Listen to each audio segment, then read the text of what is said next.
নতুন recipe try করতে গিয়ে একটি আস্ত নাগামরিচ এবং একটি রুটি দিয়ে বানিয়ে ফেললাম টাকো।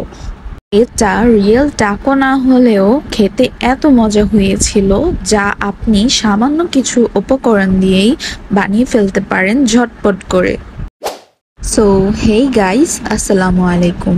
প্রথমে আমি নাগামরিচটাকে কুচি কুচি করে কেটে নিয়েছিলাম কুচি করা কিছু পেঁয়াজটা একটু মোটা করেই কেটেছিলাম। সাথে ছিল মজরেলা চিজ এবং একটি সসেজ, যা একটু হালকা করে ভেজে নিয়েছিলাম। সসেজটা ঠিক এরকমভাবেই ভেজেছিলাম। আর প্রথমে দিয়ে দিয়েছিলাম একটু তেলের মধ্যে রুটিটা দিয়ে দিয়েছিলাম উপরের পার্টটা একটু ভাজা ভাজা হওয়ার জন্য।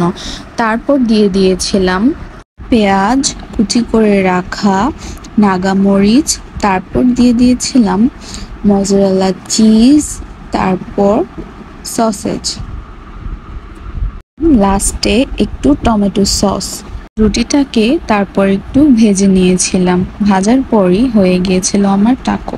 প্রথম টাকোটা একটু পুড়ে গিয়েছিল। তারপর আমি আমার হাজবেন্ডকে নাগামরিচ ছাড়া আরেকটি টাকো বানিয়ে দিয়েছিলাম, যা আমার এবং আমার হাজবেন্ডের খেতে খুবই মজা লেগেছিল।